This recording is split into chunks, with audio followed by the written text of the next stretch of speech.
우리가 이제 요한계시록 8번째 시간인데요. 우리가 많은 분들이 요한계시록을 읽으면서 좀 어려워하는 이유가 있습니다. 왜 어려워할까요? 그것은 우리가 요한계시록을 읽으면서 우리의 눈은 자꾸 무엇을 찾으려고 하냐 하면 하나님께서 이 세상을 언제 어떻게 심판하시는가, 자꾸 이 심판에 대한 것을 찾으려고 합니다. 그러나 요한계시록을 쓴 사도 요한에게 하나님이 보여주고 싶은 그런 내용은요, 사실은 심판의 내용이 아닙니다. 그것은 환난 가운데 있는 하나님의 교회와 성도들을 어떻게 보호해 주시는지를 알게 하는 것, 그것이 바로 요한계시록을 쓴 목적입니다. 그래서 우리가 이제 계시록을 읽을 때 7인이 떨어지고 이제 다음 주면 또 7 나팔을 우리가 볼 텐데요, 또 대접을 쏟는 재앙을 보면서 우리가 찾아야 될 것은 그 가운데 하나님이 우리를 어떻게 지키시는가, 하나님이 우리를 어떻게 보호하시는가, 우리의 시선이요, 그것을 따라가야 됩니다. 신앙생활은 환난을 보는 것이 아니라 우리를 보호하시는 하나님의 손길을 바라보는 것입니다. 오늘 요한계시록 7장의 말씀을 통해서 하나님이 우리를 어떻게 보호하시는지 우리 함께 하나님의 그 시선을 따라가도록 하겠습니다. 우리가 이제 그 첫 번째 심판 있잖아요. 이제 두루마리의 7인을 떼는 심판을 우리가 살펴봤습니다. 계시록 6장에서 7개의 인 중에서 몇 개의 인이 떼어졌나요? 6개. 어떻게 하셨습니까? 예, 열심히 하신 그런 노력이 보입니다. 그러니까요, 이 6가지 이 심판은 땅 위에서 일어나는 심판인데, 이 5가지 심판은 땅 위에서 일어나는 심판이었고요, 6번째 인을 떼자 이제 전 우주적인 재앙이 일어나게 됩니다. 이 전 우주적인 재앙의 특징이 있어요. 우리 계시록 6장 15절 말씀 우리 함께 읽도록 하겠습니다. 시작. 땅의 임금들과 왕족들과 장군들과 부자들과 강한 자들과 모든 종과 자유인 굴과 산들의 바위틈에 숨어. 그러니까요, 모든 계층, 모든 사람들이 재앙을 피하고자 여기저기 숨었지만 이 재앙을 피할 수 있는 사람이 한 사람은 없고요, 피할 수 있는 곳이 한 곳도 없어요. 그것이 이 전 우주적인 재앙의 특징입니다. 사도 요한이 이 엄청난 재앙을 보면서 탄식을 합니다. 17절에 이렇게 탄식합니다. 그들의 진노의 큰 날이 이르렀으니 누가 능히 서리요 하더라. 하나님이 이 재앙 앞에 설 수 있는 사람이 한 사람도 없습니다. 누가 서겠습니까? 하나님 어떻게 합니까? 이것이 바로 사도 요한의 그런 마지막 탄식이에요. 하나님께서 이 요한의 탄식을 들으시고 응답해 주셔요. 그 하나님의 응답이 뭐냐 하면 계시록 7장에 인침을 받은 14만 4천 명입니다. 그래서 우리가 이 계시록을 볼 때 이 구조를 이해하는 것이 우리가 계시록을 이해하는 데 도움이 됩니다. 왜냐하면 보통 다른 복음서들은요, 시간의 흐름이나 내용의 흐름에 따라서 이 성경이 기록되어 있어요. 근데 요한계시록은요, 시간의 흐름이 막 바뀌기도 합니다. 막 심판 가운데 마지막 날에 일어날 내용들이 그 안에 삽입되기도 합니다. 그리고 스토리도요, 첫째인, 둘째인, 셋째인, 넷째인, 다섯째인, 여섯째인 하고 7째인을 떼어야 되는데 갑자기 그 인을 떼는 사이에 다른 내용이 들어갑니다. 그렇기 때문에 요한계시록은 그냥 우리가 시간의 흐름이나 스토리의 흐름을 따라가다 보면 길을 잃게 돼요. 무슨 내용인지 잘 모릅니다. 원래 6째인에 이제 6장에서 6째인을 떼잖아요. 그러면 우리가 생각하는 순서는 뭐입니까? 7째인을 떼야 되는 거예요. 그런데 이 7째인은 어디서 나오느냐? 7장에서 나오지 않고 8장 1절에서 나옵니다. 7째인을 떼실 때 하늘이 반 시간쯤 고요하더니. 그러니까 이 6째인과 7째인 사이에 다른 내용이 들어가 있어요. 오늘 우리가 읽은 이 계시록 7장이 들어가 있습니다. 그럼 이 계시록 7장이 들어간 이유가 무엇일까요? 자, 이제 6째인이 떼어졌을 때 전 우주적인 재앙이 일어났습니다. 이제 7째인이 떼어지면은 이제는 우리가 한 번도 경험하지 못한 엄청난 큰 환난과 재앙이 임하게 되죠. 그럼 2000년 전 이 요한계시록을 읽고 있는 독자들은 지금 로마의 네로 황제의 박해가 지나가고 이제 더 이 악독한 도미티아누스 황제의 박해를 겪고 있는 거예요. 그런데 더 큰 박해가 임하게 될 것이라는 그런 예언은 그들을 버티고 인내하는 그런 신앙의 희망과 소망을 다 빼앗아 버리는 것이에요. 그래서 하나님께서는 이제 도미티아누스 황제보다 더 악한 황제, 그 황제의 박해가 임했을 것인데 교회와 성도들이 두려움 가운데 빠지게 될 것을 아신 거예요. 그래서 더 큰 환난, 더 큰 박해를 준비할 수 있도록 하나님께서 미리 우리에게 장차 일어날 일에 대한 그 소망의 약속을 보여주시는 것이에요. 이제 7째 인이 떼어지면 더 큰 재앙이 올 텐데 그 전에 하나님께서 우리를 어떻게 지키시고 보호하여 주실 것인지 그것을 우리에게 미리 보여주고 있는 거예요. 그래서 요한계시록 7장은 두 부문으로 이루어져 있습니다. 먼저 1절부터 8절까지는 인침을 받은 14만 4천 명에 대해서 이제 말씀을 하고 있고요. 9절부터 17절까지는 하나님의 보호자 앞에 선 흰옷을 입은 그런 무리들이 하나님 앞에 예배드리는 모습입니다.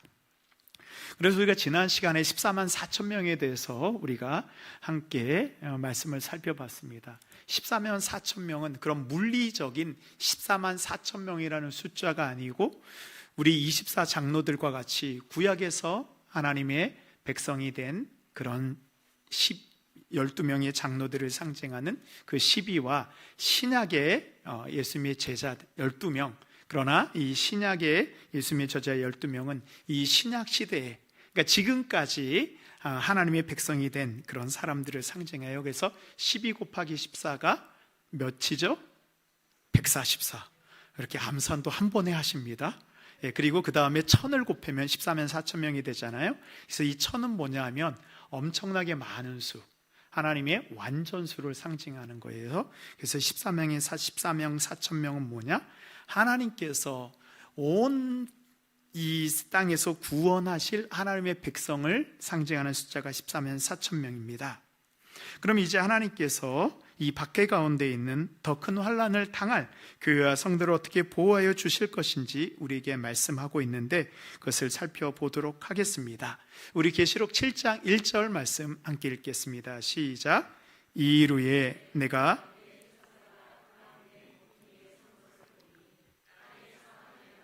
붙잡아 바람으로 하여금 땅에나 바다에나 각종 나무에 불지 못하게 하더라.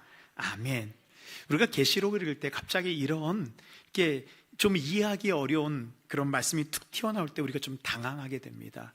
그래서 특별히 계시록에서는 숫자가 상징하는 것들을 우리가 알아차려야 됩니다.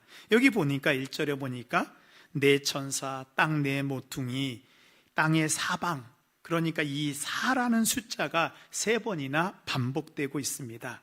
그래서 구약의 예언서와 이 계시록에서 4라는 숫자는 많이 등장하고 있어요. 그래서 4라는 숫자가 상징하는 것이 있습니다.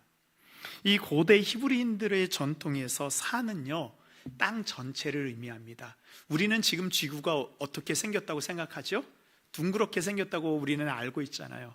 근데 고대 히브리인들의 이 우주관에서는 이 땅이 네모나게 생긴 거예요. 그래서 동서남북 이 네 방위가 있는 것입니다. 그래서 이 사라는, 이 사방위는 온 땅을 표현하는 거예요. 그래서 오늘 말씀을 보니까 땅의 네 모퉁이라는 것은 동서남북 모든 이 땅의 땅끝을 의미하는 것입니다. 그리고 이 네 천사는 이 동서남북으로 향하여 나아갈 하나님의 명령을 수행할 천사들이에요. 그러니까 땅이 네 모퉁이니까 천사가 몇 명이면 됩니까? 4명이면 되는 것입니다. 또한 우리가 이 계시록을 통해서 아는 것이 있죠. 이 천상의 보좌 앞에, 하나님의 보좌 앞에 온 땅의 모든 피조물들을 상징하는 생물도 뭐라고 표현하고 있습니까? 내 생물이라고 표현하잖아요.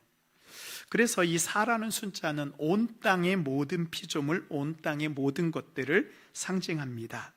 사도 요한이 본 네 천사가 온 땅을 두루 다니며 하나님의 명령을 수행하는 것입니다. 그래서 이제 하나님께서 네 천사에게 무슨 명령을 이제 내리셨냐 하면 땅의 네 모퉁이에 서서, 이제 땅의 네 모퉁이 끝에 서서 땅에 이 사방에서 불어오는 이 바람을 붙잡으라라고 명령을 내립니다. 그 바람을 붙잡아서 땅에나 바다의 각종 나무에 불지 못하게 하라. 그러니까 이 바람이 불면요, 나무나 파도가 치고요, 이 땅에 재앙이 임하는 것입니다. 그래서 구약 성경에서 바람은 두 가지 의미가 있어요. 하나님이 임재하실 때도 바람이 불고요, 또 하나는 하나님의 임재하실 때 심판과 재앙이 임하는 것을 바로 바람으로 상징하고 있습니다.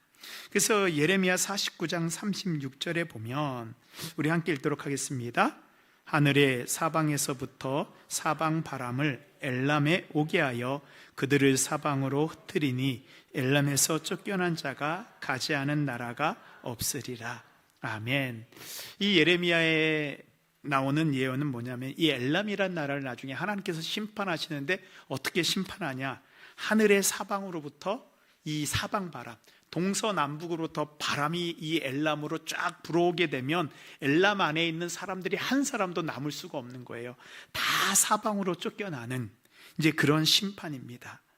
그래서 이 하나님의 바람은 하나님의 심판을 의미합니다. 그런데 바람이 어느 방향에서 불어옵니까? 사방이니까 동서남북 모든 곳에서 바람이 불어오니까 그 바람을 피할 사람이 있을까요, 없을까요? 하나도 없다라는 거예요. 그래서 사방의 바람은 뭐냐? 하나님이 보내시는 이 재앙과 심판을 누구도 피할 수 없다라는 것을 지금 강조하고 있는 것입니다.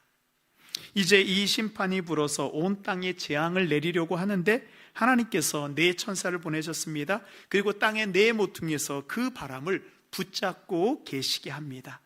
바람을 불지 못하고 멈추게 하시는 거예요. 하나님이 이 재앙이 아직 이 땅에 임하지 않도록 하나님이 막으시고 있습니다. 근데 여기 말씀해 보면 이 바람을 누가 붙잡고 있죠? 천사가 붙잡고 있잖아요. 그러니까 온 땅에 부는 바람마저도 하나님의 주권 아래 있다라는 것을 보여주는 거예요. 모든 사람들에게 임할 재앙, 그것마저도 하나님의 명령이면 멈추어 설 수 있는 것입니다. 그 네 천사가 하나님의 명령을 받아서 그 재앙의 바람을 이제 붙잡고 있어요. 그런데 바람을 붙잡고 있다는 건 뭐냐면, 재앙이 사라졌습니까? 안 사라졌습니까? 재앙은 여전히 존재하는 거예요. 천사가 그 바람을 놓기만 하면 네 모퉁이에서 바람이 다 불어서 온 땅에 재앙이 임하게 됩니다. 그러니까 이 말씀은 재앙이 사라진 것이 아니고 재앙을 유보시킨 거예요. 하나님이 잠깐 멈추어 서게 하신 것입니다. 이제 하나님의 명령이면 네 천사가 바람을 놓고 온 땅에 재앙이 임하게 됩니다. 그럼 하나님께서 이 바람, 이 재앙을 붙잡아 두고 계신 이유가 무엇일까요? 우리 7장 2절 말씀 우리 함께 읽도록 하겠습니다. 시작. 또 봄에 다른 천사가 살아계신 하나님의 인을 가지고 해에 돋는 데로부터 올라와서 땅과 바다를 해롭게 할 권세를 받은 네 천사를 향하여 큰 소리로 외쳐. 그러니까요, 사도 요한이 이 환상을 보는데 이제 네 바람을 네 천사가 붙잡고 있는데 이제 또 다른 천사가 하나님의 인, 하나님의 도장을 가지고 해 돋는 데부터 쭉 올라오고 있는 것입니다. 이 해 돋는 곳은 동쪽이잖아요. 동쪽은 태양이 떠오르는 곳, 어둠을 물리치는 빛이 시작되는 곳이 바로 동쪽입니다. 그래서 에스겔서에 보면요, 하나님의 영광이 어느 쪽으로부터 임하느냐? 이 동쪽으로부터 임하는 것입니다. 하나님의 영광이 시작되는 통로가 바로 이 동쪽으로부터 시작됩니다. 그러니까요, 하나님의 이 영광이 시작되는 곳에서 한 천사가 올라오는데 그 천사의 손에 무엇이 들려져 있는지 봤더니 하나님의 인, 하나님의 도장이 들려 있는 것입니다. 그래서 이 도장은요, 우리가 지금까지 살펴봤던 그 7가지 인을 떼는 그 인과는 좀 다른 것입니다. 그 7인, 심판이 시작되는 인은 봉인되었던 그 봉인은 의미 아니고요, 지금 이 천사가 들고 있는 인은 찍는 도장을 의미합니다. 이 하나님이 인을 가지고 있는 천사가 큰 소리로 외칩니다. 3절 보니까 이르되 우리가 우리 하나님의 종들의 이마에 인치기까지 땅이나 나무나 땅이나 바다나 나무들을 해하지 말라 하더라. 그래서 이 하나님의 도장을 인을 가진 천사가 외칩니다. 내가 하나님의 종들의 이마에 이 도장으로 다 인을 쳐야 되는데 그때까지 이 바람이 멈추어 있으라는 거예요. 땅이나 바다나 나무들을 해하지 말라. 왜냐하면 그 속에 하나님의 백성들이 살고 있기 때문입니다. 즉 하나님의 천사가 바람을 붙잡은 이유는 종들의 이마에 하나님의 인치기까지 이 땅에 임하는 모든 심판을 잠깐 유보시키는 것입니다. 그러면 이 한 천사가 하나님의 종들, 하나님의 백성들의 이마에 인을 치는 이유가 무엇일까요? 이 인은 헬라어로 이 스프라기스라고 합니다. 이거는 고대에서 이 종의 이마에, 이 종의 이마나 손목에다 인을 치는 그런 관습이 있었어요. 그럼 뭐냐면 소유권을 상징하는 것입니다. 그래서 인치심은 하나님의 소유라는 그런 의미입니다. 내 소유인 것을 모든 사람들 앞에서 다 드러내기 위해서 종의 손이나 이마에 주인의 이름을 인치고 도장을 거기다가 도장 같은 이름을 새겨 놓습니다. 우리가 지금 도장을 찍는 것과 같은 것입니다. 그래서 이것은요, 이 출애굽 때에 보면 하나님께서 이스라엘 백성들에게, 지금까지는 출애굽하기 전까지는 이스라엘 백성들은 누구의 종이었습니까? 애굽 바로의 종이었잖아요. 근데 하나님께서 그 애굽에서, 이집트에서 이스라엘 백성들을 쫙 끄집어 내어서 이제 하나님의 약속으로 보내는데 계속 이 애굽의 종이면 안 되잖아요. 그래서 하나님께서 이제 너희들은 애굽의 종이 아니고 내 백성, 내 소유다라는 그런 증거를 이스라엘 백성에게 주십니다. 그것이 바로 출애굽기 13장 9절에 보면 이것으로 내 손에 기호와 내 미간에 표를 삼고 여호와의 율법이 내 입에 있게 하라. 이는 여호와께서 강하신 손으로 너를 애굽에서 인도하여 내셨음이니. 이제 이스라엘 백성들에게 이 손목에다가 이 말씀의 기호를 하고 이 이마에다 표를, 이렇게 말씀의 표를 딱 달아서 이제부터는 너희들은 애굽의 종이 아니고 하나님의 백성이라는 그런 표식을 하게 해요. 그래서 미간이 이마입니다. 즉 하나님께서는 이 이마에 인치신 표식을 통해서 우리가 하나님의 소유라고 말씀해 주고 있습니다. 두 번째로 이 인치심은 끝까지 신앙을 지킨 믿음의 사람들을 표시하는 그런 사인입니다. 이제 하나님께서는 천사를 보내서 그 이제 곧 임할, 곧 있으면 재앙의 바람이 쫙 임하게 되어서 온 땅의 모든 사람들이 심판을 받게 되잖아요. 그때 재앙 속에서 당신의 백성들을 구별하기 위해서 이마에다 인을 치는 거예요. 그러면 어떤 사람들에게 인을 치느냐? 그냥 다 인을 치는 것이 아니고요, 특별한 사람들에게 인을 치는 거예요. 근데 이 인을 치는 모습은 계시록에 처음 나오는 것이 아니고 이미 에스겔서에서 어떤 사람에게 인을 쳤는지가 예언되어 있습니다. 제가 너무 길어가지고 여기다 넣지 못했고요, 우리 에스겔 9장 3절에서 6절까지의 말씀을 좀 함께 보도록 하겠습니다. 제가 3절 읽고 우리 성도님 4절 읽고 제가 5절 읽고 우리 성도님 6절 읽도록 하겠습니다. 제가 먼저 읽겠습니다. 구룹에 머물러 있던 이스라엘 하나님의 영광이 성전 문지방에 이르더니 여호와께서 그 가는 베옷을 입고 서기관의 먹그릇을 찬 사람을 불러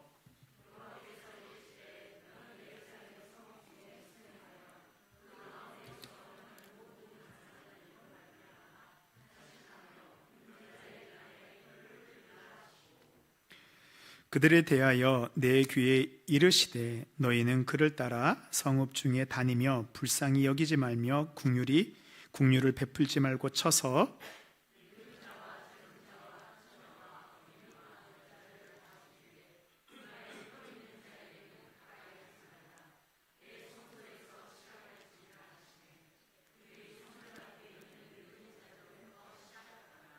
아멘.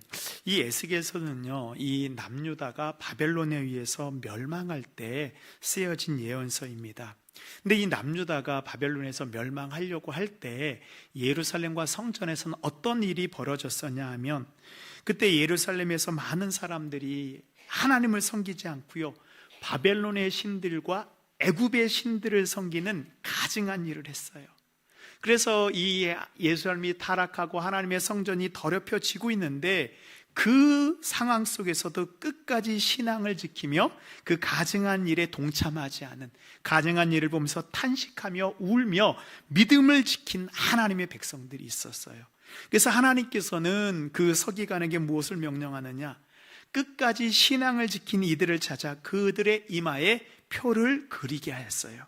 왜냐하면 하나님께서 나중에 예루살렘을 심판하실 때에, 그때에는 오늘 말씀과 같이 늙은 자나 젊은 자나 여자나 어린아이 모두 다 심판할 텐데, 이마에 표 있는 자는 심판하지 말아라. 이마에 표 있는 자는 하나님이 구별해서 지켜주시기로 하신 거예요. 그래서 끝까지 신앙을 지킨 사람들, 그 이마에 표 있는 사람들을 하나님께서 보호하여 주실 것을 이미 에스겔서에 예언을 해 주신 것입니다. 그래서 인침을 받았다라는 것은 세상의 죄와 어둠, 환난 가운데에서도 모든 사람이 다 죄악을 따라가고 우상을 섬기며 하나님을 배신할 때에도 믿음을 저버리지 않고 끝까지 신앙을 지킨 하나님의 백성들을 의미하는 거예요. 그래서 이것이 바로 이마에 인을 친 것입니다. 그래서 이 증거가 언제 나오냐면, 우리 출애굽기에 보면요, 이제 이스라엘 백성들을 위해서 하나님께서 이 애굽에 10가지 재앙을 내리잖아요. 그때 마지막 10번째 재앙이 무엇입니까?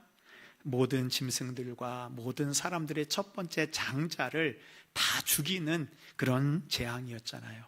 그때 이 이스라엘 백성들은 어떻게 했습니까? 어린 양을 잡아서 그 어린 양의 피를 어디에 발랐습니까? 그 문설주, 문에다 발랐잖아요. 그래서 그 밤 하나님의 죽음의 사자가, 어떻게 보면 죽음의 천사가 이 애굽에 임하여서 모든 장자를 다 죽일 때, 그 어린 양의 피가 발라져 있는 그 집은 어떻게 했어요? 하나님의 죽음의 사자가 건너갔잖아요. 넘어갔잖아요. 이것을 우리가 뭐라 그럽니까? 유월절이라잖아요. 그래서 이스라엘 백성들은 알고 있는 거예요. 하나님의 그 표시가 있는 집은 하나님이 보호하시고, 하나님의 표시가 있는 사람은 하나님께서 그 죽음으로부터 지켜주신다는 걸 알고 있었습니다. 그래서 세 번째로 인치심은 하나님이 보호하여 주신다는 그런 약속의 표시인 거예요. 인치부는 우리를 보호하여 주신다는 하나님의 약속입니다. 그래서 인침 받는 것은 하나님이 보호하여 주시는 그런 대상을 의미합니다. 인침을 받는다라는 것은 무엇인가? 그런데 우리가 인침을 받았는지 안 받았는지 우리가 알 수 있습니까? 없습니까? 자, 한번 여러분들 눈을 감아 보시고요, 내 이마에 인침이 있다라고 확신하시는 분들은 한번 손을 들면 너무 표가 나니까 오른쪽 엄지발가락을 한번 움직여 보세요. 모르는 거예요, 내가 인침을 받았는지 안 받았는지. 근데 인침을 받아야지만 내가 하나님의 백성, 하나님의 소유가 되고, 내가 끝까지 신앙을 지킨 것이고, 하나님이 나를 보호해 주신다는 것이 내가 확증이 되는 거잖아요. 근데 그 인침을 우리가 어떻게 확인할 수 있을까?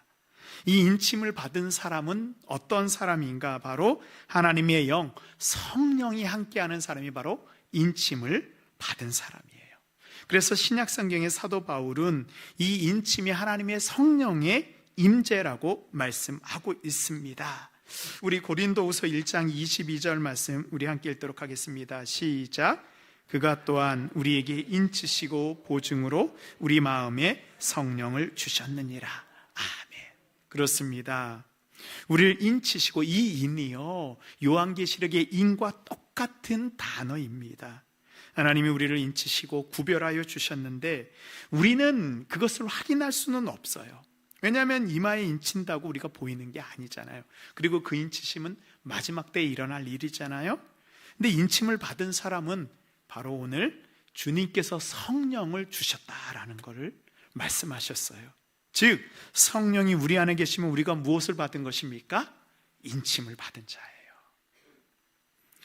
그래서 우리가 하나님의 성령 소유가 된 것을 우리는 무엇을 통해서 확인할 수 있습니까? 성령을 통해서 확인할 수 있는 것입니다. 에베소서 1장 13절 말씀 우리 함께 읽도록 하겠습니다. 시작.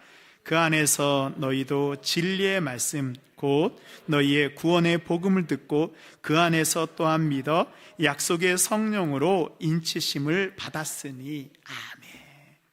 우리가 진리의 말씀을 듣고 우리가 구원의 복음을 들었잖아요. 이것을 우리가 믿었잖아요. 그러면은 성령께서 우리 안에 거하시고 우리가 인치심을 받은 것을 믿으시기 바랍니다.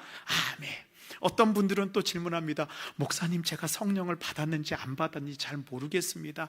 방언을 해야지 성령을 받는다고 얘기를 하는데 내가 방언은 안 하는 것 같아요. 그럼 내가 성령을 안 받은 것 같은데 어떻게 합니까?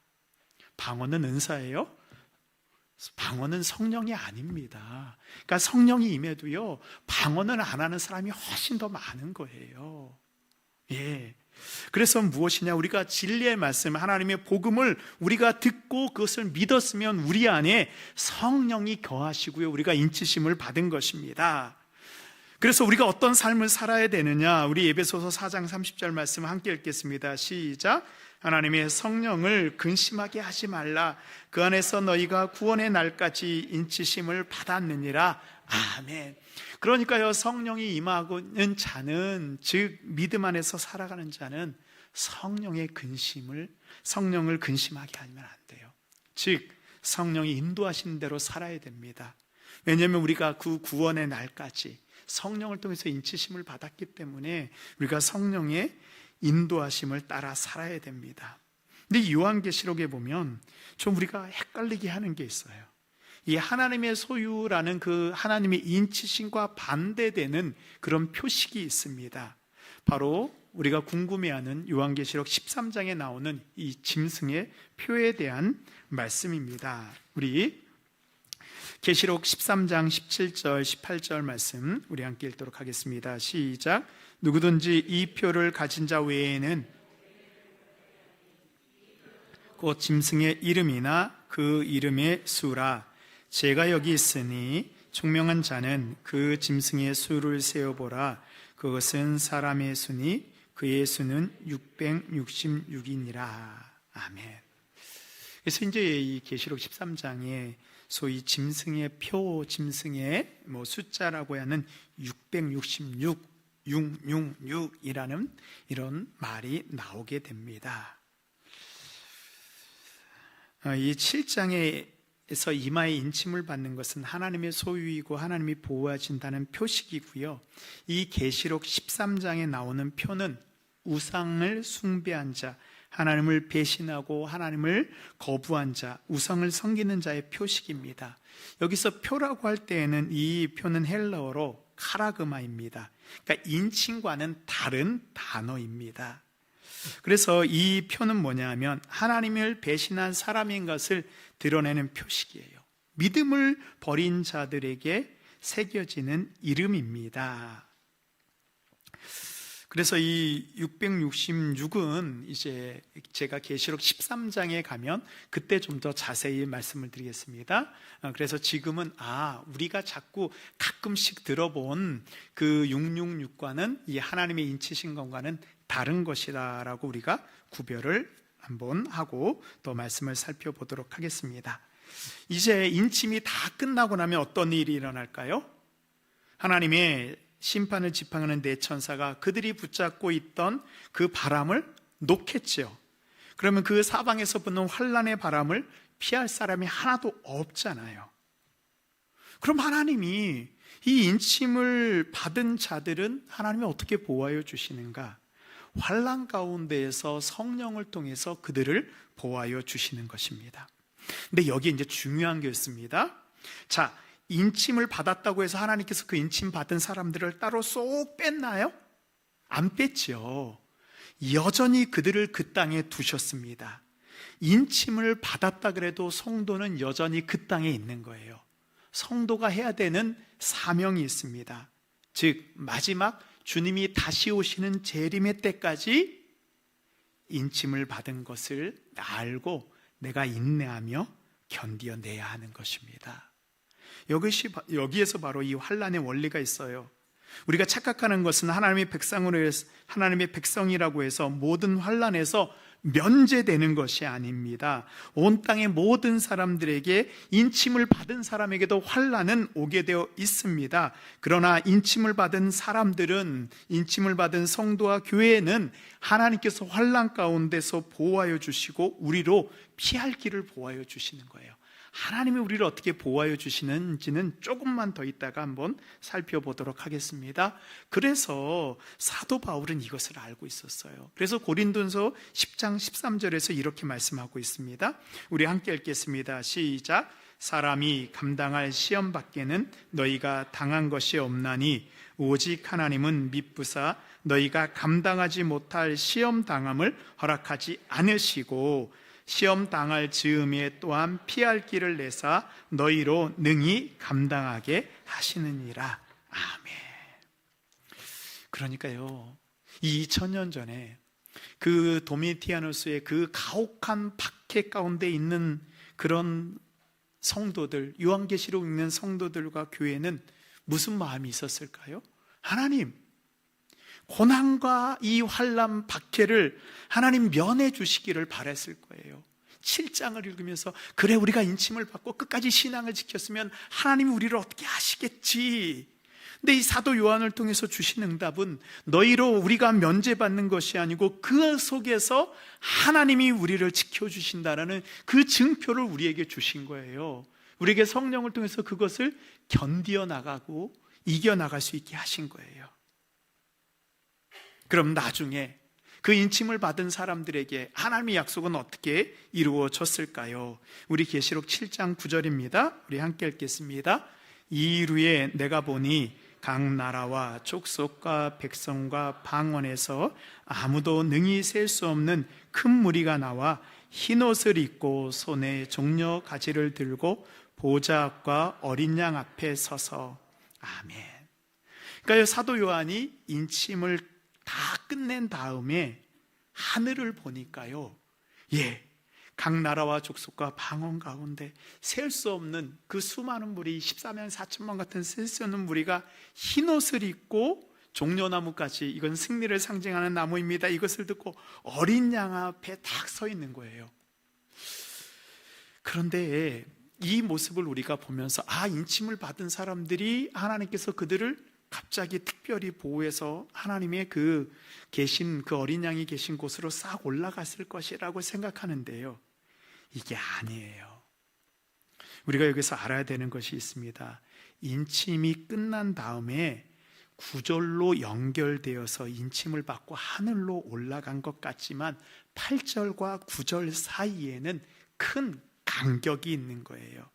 바로 8절과 9절 사이에는 이 땅에 있는 교회와 신앙을 지킨 성도들이 이 땅에서 환난과 고난을 인내하며 견디어내는 그 과정이 들어가 있는 거예요.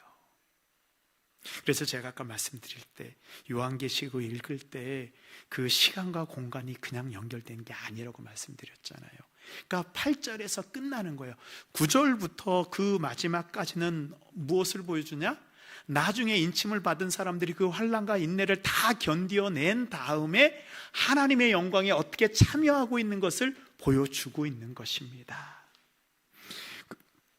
그래서 이제 9절부터 10절, 17절까지는 그 말씀은 환난을 인내한 14만 4천 명 수많은 무리들이 하나님 나라에서 영광을 누리고 있는 모습입니다. 근데 우리는 바로 9절의 은혜를 우리는 받기를 원하죠. 그러나 이 8절 뒤에 우리가 견디어내는 계속되는 환난과 시험이 있는 거예요.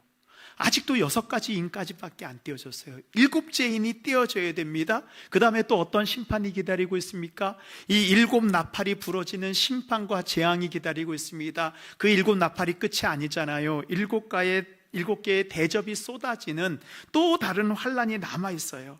그 모든 것들을 믿음으로 인내했을 때 우리가 하나님의 보호자 앞에 서게 되는 것이 이 7장 9절부터 17절까지 보여주고 있는 것입니다.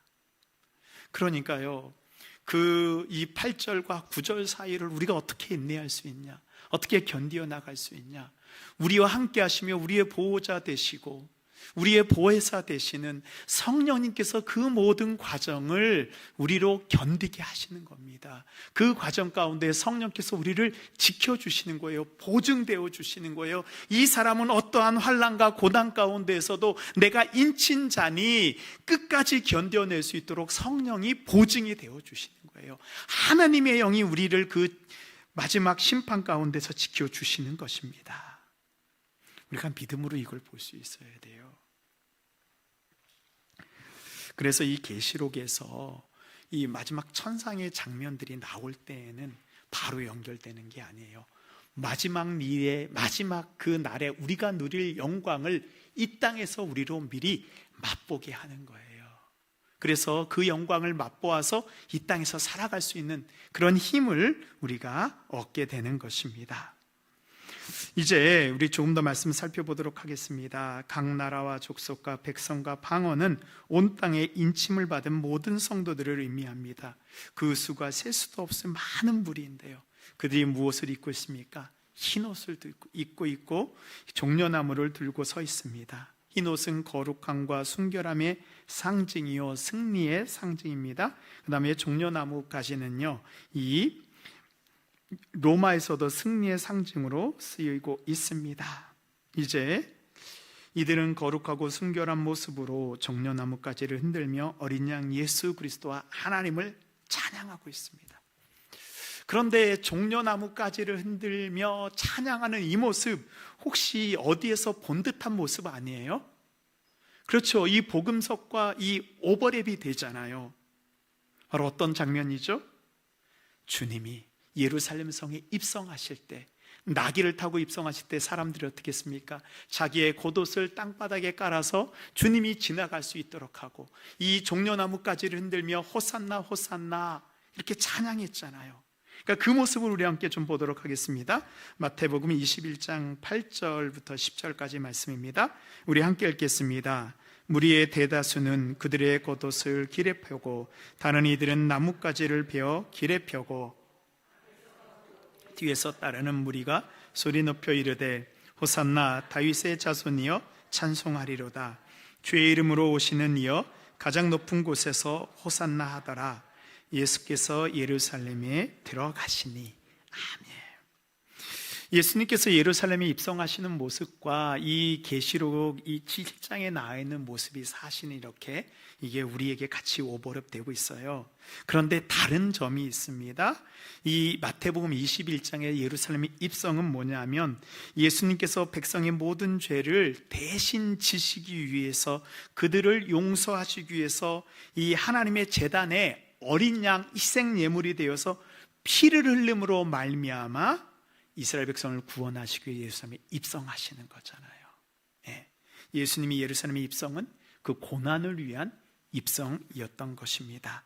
이제 계시록 7장에서 그 모든 고난, 그 십자가의 죽음까지 다 견뎌내신 주님이 어때요? 부활하여서 천상에 있는 그 하나님의 보좌 앞에 어린 양의 모습으로 있는 예수 그리스도입니다.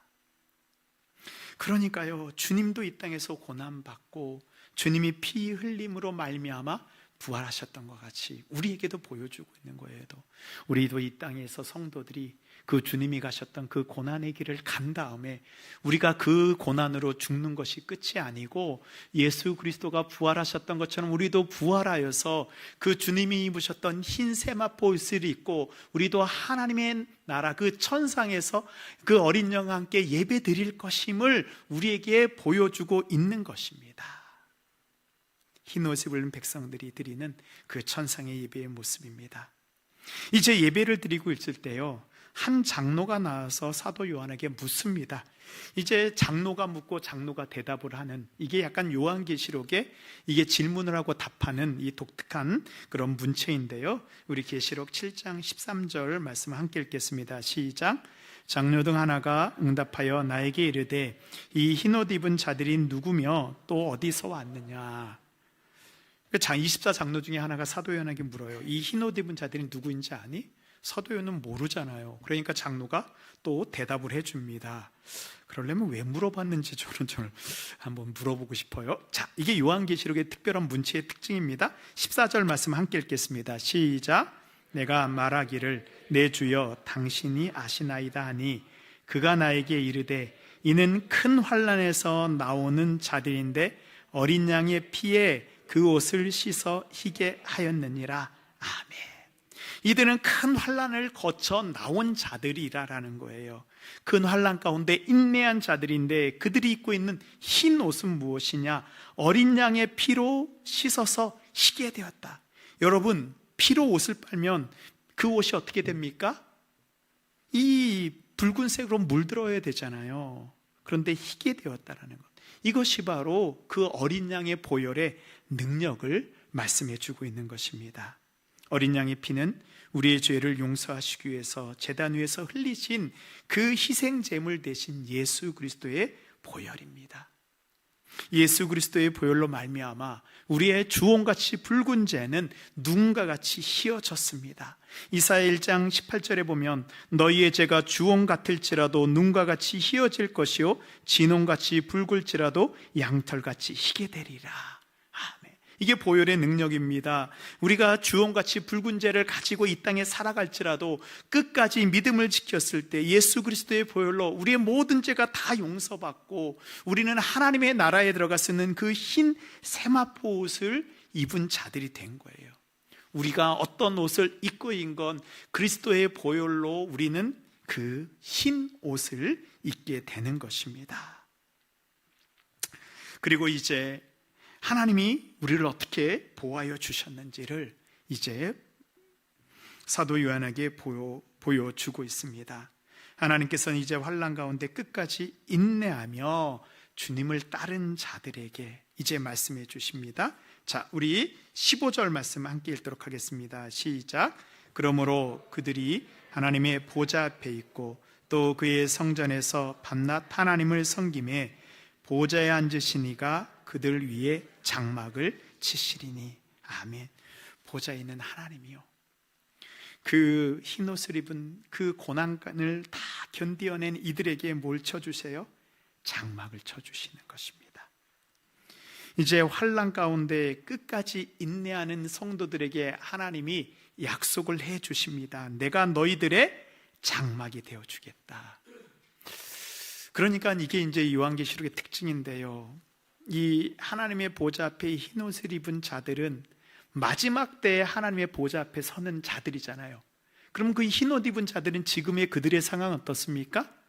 고난과 박해 가운데 있는 거예요. 하나님 말씀해 주는 거예요.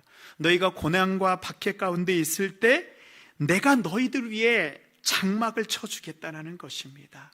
장막은 무엇입니까? 하나님의 보호의 상징이에요. 하나님의 날개 그늘입니다. 그 장막 아래에 있을 때 하나님의 보호하신 가운데 거하게 되는 것입니다. 하나님이 그 환난 가운데 내가 너희들의 장막이 되어서 너희들을 지켜주겠다. 우리 또한 17절 말씀입니다. 함께 읽겠습니다. 이는 보좌 가운데에 계신 어린 양이 그들의 목자가 되사 생명수 샘으로 인도하시고 하나님께서 그들의 눈에서 모든 눈물을 씻어주실 것임이니라. 아멘. 하나님이 우리의 무엇이 되어주신다고요? 어린 양이 우리의 목자가 되어주신다라고 말씀하고 있습니다. 그래서 시편 23편 1절에 이렇게 노래하잖아요. 여호와는 나의 목자시니 내게 부족함이 없으리로다. 하나님의 목자가 되어주시면 환난과 박해 가운데에서도 우리에게 부족함이 없는 것입니다. 요한복음 10장 11절에서는요 주님께서 이렇게 말씀하셨습니다. 우리 함께 읽겠습니다. 나는 선한 목자라 선한 목자는 양들을 위하여 목숨을 버리거니와. 아멘.